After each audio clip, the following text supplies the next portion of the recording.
So now coming to the next topic, which is periodic motion of a simple pendulum. अब एक simple जो pendulum, देखो pendulum आपने mostly देखा होगा clocks के अंदर जो wall clock होती है उसमें एक pendulum होता है, उसको हम pendulum clocks बोलते हैं, जो कि अभी हम डिस्कस भी कर रहे थे. अब यहाँ पे हम बात करें simple pendulum की. यहाँ clock की बात नहीं हो रही, pendulum की बात हो रही है. So सबसे पहले तो पढ़ते ही pendulum होता क्या है. A simple pendulum contains a bob. Bob क्या होता है? This one, ये जो नीचे इसके पीस लगा हुआ है इसको हम बोलते हैं bob. It is a metallic ball or a stone which is suspended from a rigid stand.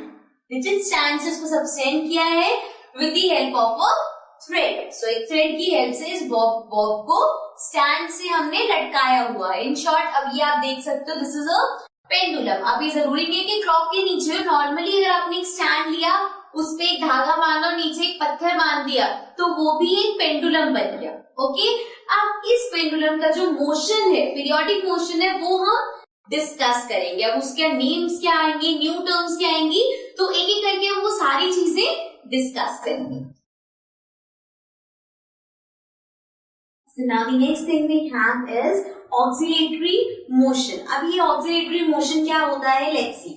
The to and fro motion. So ये to and fro movement, to and fro motion basically क्या होता है, जब कोई चीज इस तरह से move कर रही है, means it is going from here to here, from here to here. So that is why it is called as to and fro movement, or we can say to and fro motion of the pendulum is called as auxiliary motion. जैसे अभी तक हम बात कर रहे थे periodic motion की.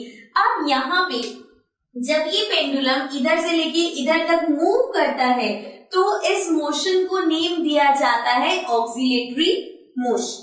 Okay, then the bob of the pendulum does move from the centre of the pendulum to its extreme positions on the other side. अब ये मूवमेंट एक्सप्लेन करी है, जब आप लिखोगे, अगर आप एक्सप्लेन करो तो आपको ये लिखना आना चाहिए. क्या होता है, मीन पोजीशन मीन्स अगर ये यहाँ से टाइड अप है तो ये इसका सेंटर है, which is the mean position. यहां से इस एक्सट्रीम एंड तक जाएगा, then it will go to that extreme end. So इस तरह से इसकी मूवमेंट होगी. सो क्या हो रहा है, वो सेंटर से एक एंड से दूसरे एंड तक जा रहा है. So that is the to and fro movement and this is what we call as oscillatory motion. तो पेंडुलम का जो मोशन होता है वो ऑक्सिलेटरी मोशन होता है.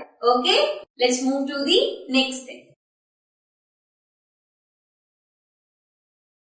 Now the next word we have is oscillation. अभी हमने जो पढ़ा that was auxiliary motion. Now we are talking about the term oscillation. Again, it's very simple. When the bob moves from its center to its extreme edge, it is said to complete one oscillation. So अभी हमने बात करी थी कि जो bob है वो कैसे मूव करता है, सेंटर से एक्सट्रीम एंड्स तक, राइट. अब ये मूवमेंट सबको पता है भाई, तो उसको हम क्या बोलते हैं, जब वो यहां से लेट्स सपोज उसने बिगिन किया, यहां जाके इधर गया एंड वापस यहां तक आया, so that is one full oscillation. उसको हम बोलते हैं it has completed one oscillation. तो usually it is of 1 seconds. It takes 1 second to complete one oscillation and then 60 times होगा तो क्लॉक में 1 मिनट आगे होता है, अगर हम पेंडुलम क्लॉक की बात करें तो. Okay, so now we'll move to the last thing जो इस पेंडुलम से related, that is the time period.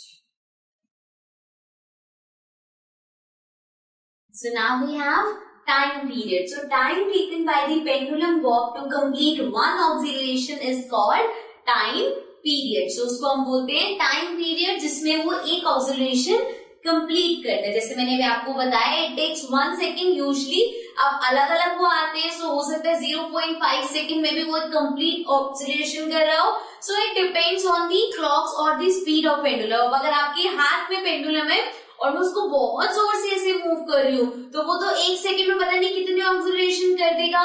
So therefore जितना वो 1 ऑक्सिलेशन में टाइम ले रहा है, that is the time period.